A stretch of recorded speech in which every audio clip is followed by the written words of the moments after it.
Tenemos el gusto, el placer y el honor de conversar el día de hoy con el cardenal Luis Gerardo Cabrera. Él cumple también funciones como arzobispo de la ciudad de Guayaquil. Monseñor Cabrera, cardenal Cabrera, el día de ayer estuvimos viendo, escuchando, observando todo el proceso de la marcha de Cuenca. Fue notoria su presencia en la tribuna que se había, se había instalado en la plaza de San Francisco, lo cual confirmaba además algo que hemos visto con particular énfasis en los últimos tiempos, una presencia transversal de la Iglesia en el tema de la defensa del agua, particularmente en Quimsacocha. Quisiéramos iniciar este diálogo conociendo su opinión sobre cómo vio esa manifestación de los cuencanos, la Marcha de Cuenca. Bueno, de lo que pude apreciar, algo que nunca había visto antes por la multitud de las personas. El cálculo dice que se superaron los 100.000 participantes.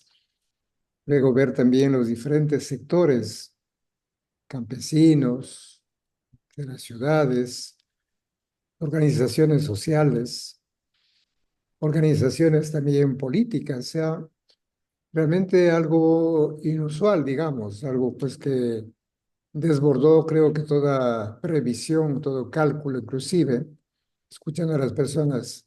Eso por hablar del número. Y luego también el ambiente que me llamó la atención, salvo algunos episodios de violencia que escuché por ahí, pero en general se vivió un ambiente muy festivo, mucha alegría, mucha esperanza.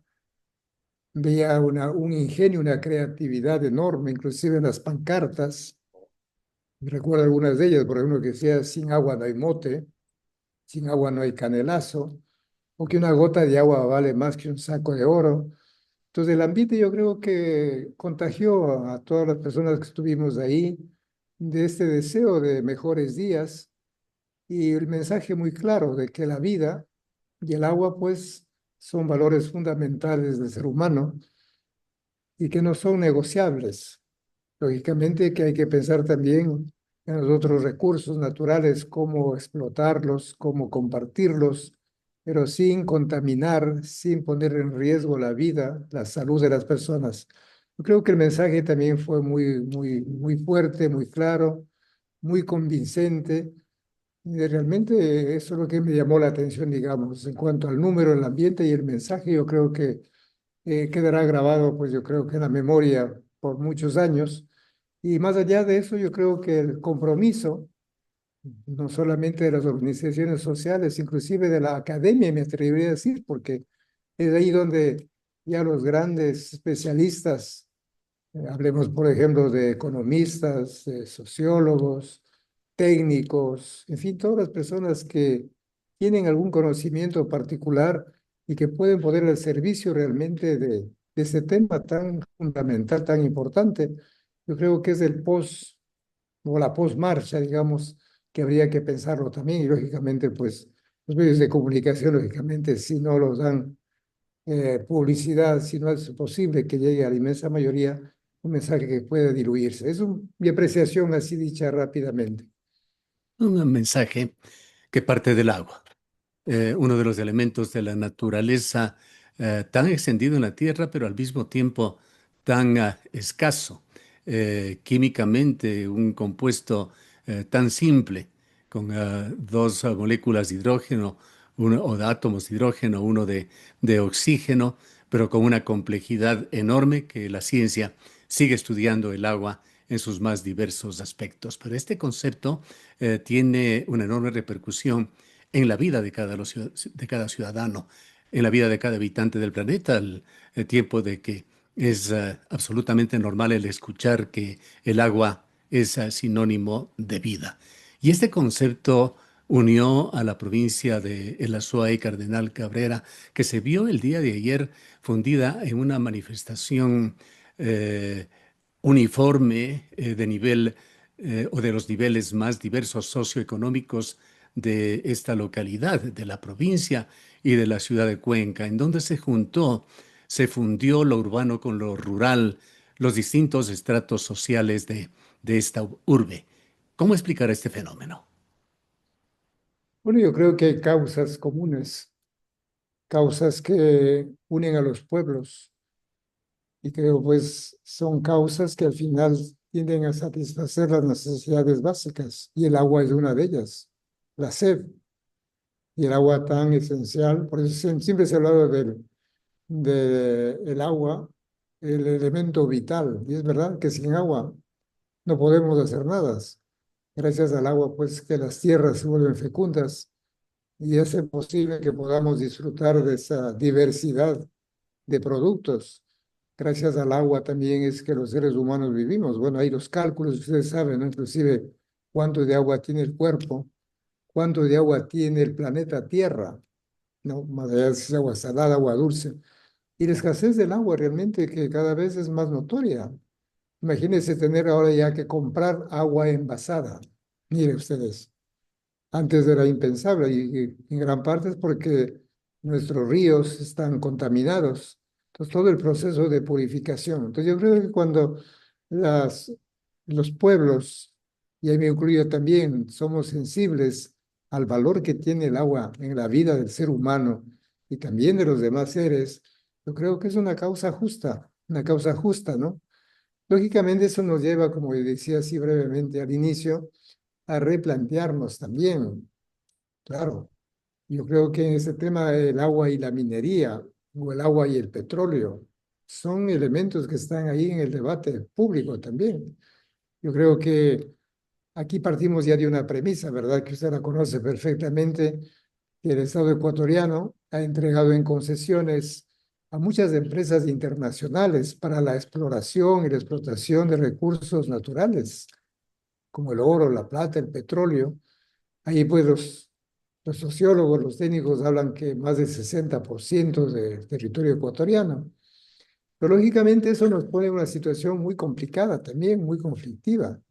Y nos lleva pues yo creo que a analizar de una manera más serena, más objetiva. Por eso decía que es importante ahora la presencia de los técnicos, de los especialistas, que nos ayuden a ver con claridad cuáles son los beneficios que tienen la explotación de las minas, pero paralelamente los perjuicios, ¿no? Los daños que ocasiona eso y también las consecuencias jurídicas que tiene el no cumplir con algunas cláusulas de los convenios y a su vez también buscar algunas soluciones justas, de tal manera que beneficien pues a todos los ecuatorianos, en este caso pues a la salud, a la vida del pueblo. Entonces yo creo que la reflexión tendría que enfocarse en este punto, ¿no? Que creo que es de suma importancia para todos nosotros, porque igualmente también sabemos que de lo que yo comprendí, le digo, cuando estuvimos en las mesas de diálogo, ahí usted recuerda perfectamente, Ujú. pues ahí, después de llegar a muchos acuerdos de proyectos, de programas, el punto o la piedra de toque, como decimos, era el financiamiento, o sea, con qué recursos el Estado va a financiar todos los proyectos. Y claro, y ahí los economistas, yo recuerdo muy bien, decían, mira, hay varias fuentes de ingresos para el Estado ecuatoriano. Las tres principales, se hablaba principales, ¿no? Bueno, los impuestos, y ahí entraban los recursos naturales, como las minas, el petróleo, y luego se abría pues ahí lo de la deuda externa, la deuda, endeudarse para seguir financiando. Entonces son temas, como ven, bastante complejos. Cómo armonizar estos grandes valores de la vida, la salud, pero a la vez también la necesidad de recursos para poder invertir justamente en salud, en educación e infraestructura.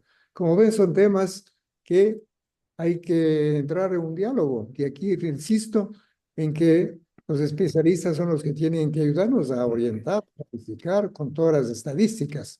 Lógicamente nosotros desde la iglesia también aportamos con otros elementos que tienen que ver más con la ética, más con la espiritualidad, que al final se armonizan perfectamente, ¿no? No son elementos que se contraponen o que nada tiene que ver uno con el otro.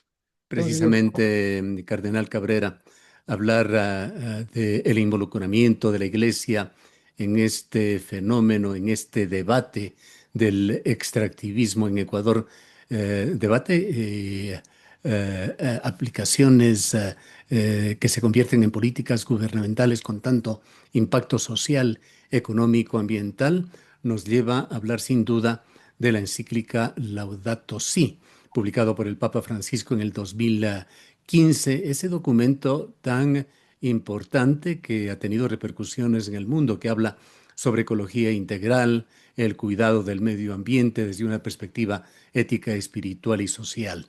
Coméntenos sobre Laudato Si.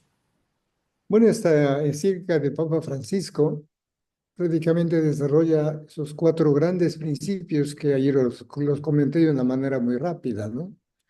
El primer principio, ya lo hemos manifestado, que la vida humana vale más que todos los bienes naturales y culturales. Y lógicamente eso hace que las personas pongamos de la balanza, ¿no? Entre la vida y las riquezas. Las riquezas no es que están opuestas, pero sí las riquezas deben estar al servicio de la vida. Por eso el segundo principio, pues lógicamente es que los bienes están al servicio de todos los seres humanos. Y cuando hablamos de esta frase, subrayamos siempre el todos, que le encantaba al Papa Francisco hacerlo, justamente porque sabía que esos bienes pueden algunos grupos o personas apropiarse y dejar a la inmensa mayoría al margen de esos recursos. Entonces yo creo que es el tema de la administración. El otro principio, pues lógicamente, es saber que lo ético está por encima de todo sistema jurídico, político y económico. Y cuando hablamos de ética, nos referimos pues a la justicia, a la solidaridad, lógicamente que hace que sean juzgadas ciertas acciones. Por ejemplo, la justicia no puede reducirse a una cuestión puramente legal. Y por eso decíamos que una ley puede ser injusta si protege intereses de unos pocos y olvida el bien común de muchos. O también que un sistema económico puede ser ineficaz si destruye la vida humana y la naturaleza. Entonces, el saber que los bienes son para todos. Y finalmente, pues también la Laudato Si va a recordar la responsabilidad moral de los gobiernos, pero también de los ciudadanos. Los gobiernos tienen el deber moral y legal de defender a los pueblos, a la naturaleza, de saber que el servicio está orientado hacia el bien común y no a beneficio propio. Yo creo que también eso es importante para nosotros.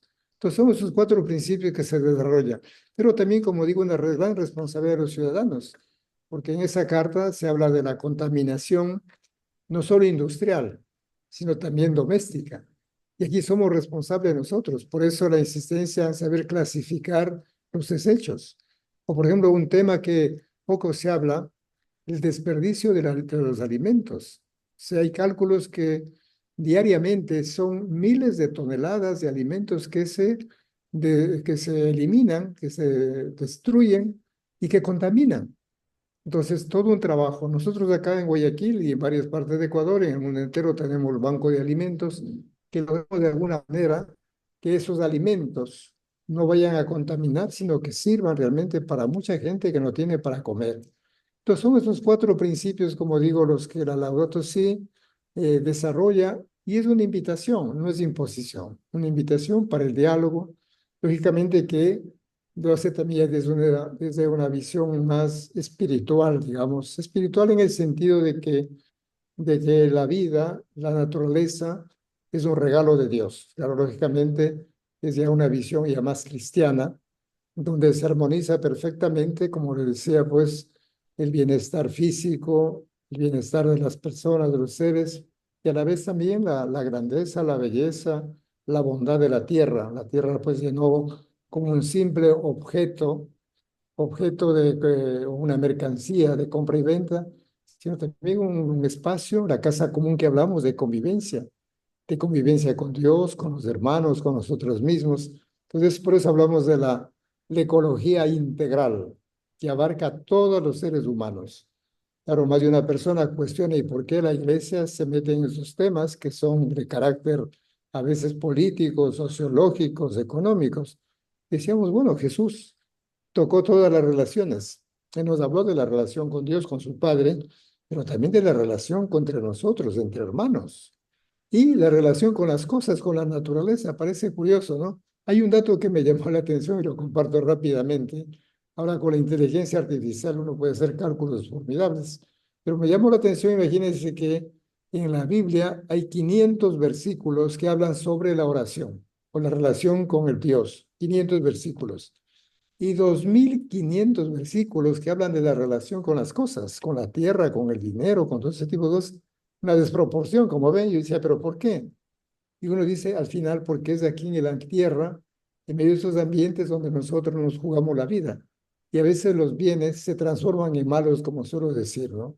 De tal manera, como ver, la Laudato Si entonces abarca todas esas dimensiones, la dimensión personal, social, ecológico, económica, y por supuesto para nosotros la dimensión espiritual. ¿Cómo, Cardenal Cabrera, en este Ecuador tan complejo como siempre, pero particularmente en estos tiempos, se puede aportar para la justicia climática y social, en aportar para una solidaridad global que exige un cambio en los modelos de desarrollo? Bueno, yo creo que lo primero, hablo ya por mí como persona, lo primero que hace falta es realmente estar mejor informados de nuestra realidad, de todos los efectos climáticos. Usted sabe, hay varias tendencias a favor y en contra. Unos minimizan, otros a lo mejor maximizan. Pero más allá de esas posiciones extremas, yo sí creo que es importante tomar conciencia de que cada vez nuestro planeta está pues en condiciones bastante complicadas, difíciles. Si uno comienza a tener conocimiento de cómo están los mares, cómo están los ríos, cómo está la tierra y toda la contaminación ambiental y todos los productos que ahora vienen y que consumimos, o sea, realmente llega un rato en que uno no es que se asusta, ¿no? Pero dice, oiga, algo hay que hacer, algo hay que hacer. Y luego, pues, para no hablar de cosas tan etéreas, tan alejadas de la realidad, comenzar por casa. Por eso hablaba de la contaminación doméstica. Alguien decía, mira, si somos realistas, probablemente más del 30 o 40% de lo que compramos no consumimos. ¿Y a dónde va eso? A la basura. Y mire usted la contaminación. Entonces yo digo, aquí es un compromiso de todos los ecuatorianos, comenzando por los hogares, los niños, los jóvenes, aprender ahora que se habla también lo de reciclaje, de aprender a clasificar la basura, de tal manera que podamos pues hacer de nuestro, comencemos de la casa, un lugar pues en orden, un lugar pues sano, y ojalá los barrios, las ciudades, ¿verdad? Y ojalá podamos ir pues descontaminando, no sé si es una palabra castellana, pero eliminando la contaminación que tanto daño causa a la salud física, psicológica y también social.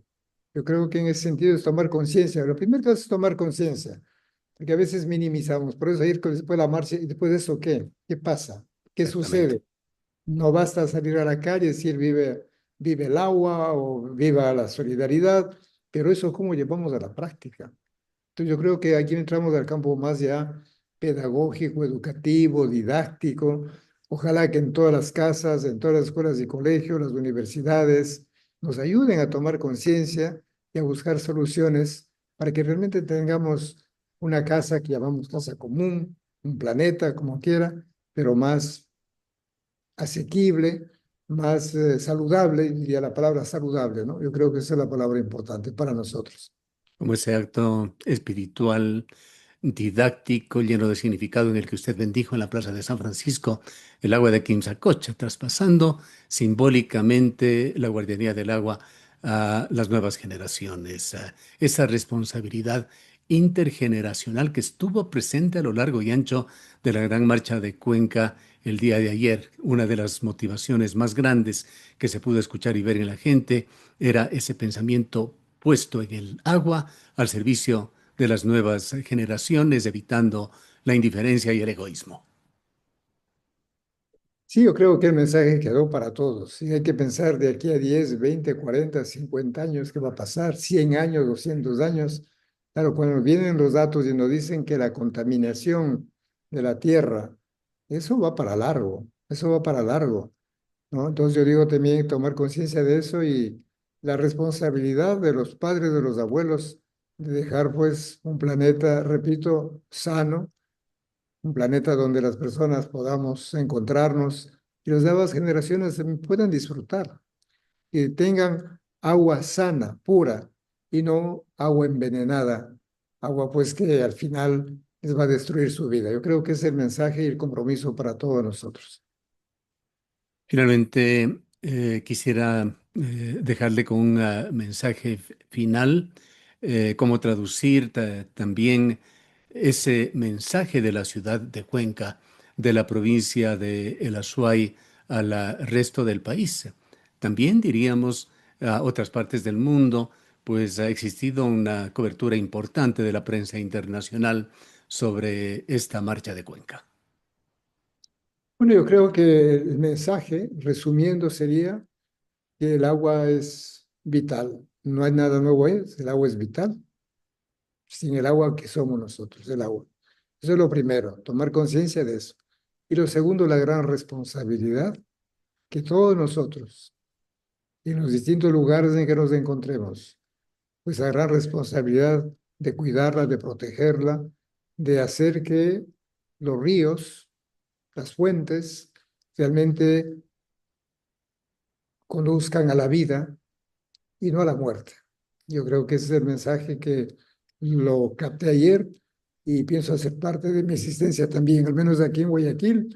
Yo digo, pues vamos a comenzar a trabajar muchísimo en ese sentido para que esos espacios ecológicos sean reconocidos, garantizados y bueno, poco a poco pues tomar conciencia, repito, del valor del agua y la responsabilidad que todos tenemos. Tendríamos que entenderle de que la Iglesia ecuatoriana seguirá siendo parte de esta cruzada ecológica en el país. Así es, somos pueblo, somos parte de ese pueblo. Como seres humanos igualmente también necesitamos satisfacer esas necesidades, de tal manera que el tema no es ajeno, sea como iglesia, sea institucional o comunitaria, pues somos parte de esta realidad y por eso nuestro compromiso. Y por eso el Papa Francisco, es interesante este dato, darle rápidamente, que para escribir la Laudato Si, no es que él entró en su habitación, se sentó en un escritorio y con no. Él convocó a muchísimas personas de todas las tendencias políticas, de todas las posiciones también económicas y personas inclusive que nada tenían que ver con la espiritualidad. Y después de escuchar a todos estos científicos, llamó también a su vez a otros teólogos, ya que aporten con la espiritualidad o la visión cristiana. Y solo ahí entonces escribió esa carta, como digo, consultando a todas las personas, de tal manera que no es una carta, como le digo, que nació de la noche a la mañana. No, no, no. Es una carta muy bien pensada, investigada, y por eso tiene el peso también que muchos han reconocido, inclusive personas que no son cristianas y que no comulgan a lo mejor con nuestros principios, pero que ven un gran aporte para mantener esa tierra en un nivel digno y saludable, como es la palabra que más he repetido. Le agradecemos mucho por su presencia. Gracias a usted. Un abrazo grande. Declaraciones del cardenal Luis Gerardo Cabrera, arzobispo de Guayaquil, quien ha estado presente este día 16 de noviembre, una 16 de septiembre del año 2025, una fecha que será recordada por muchos años por los cuencanos y los ecuatorianos.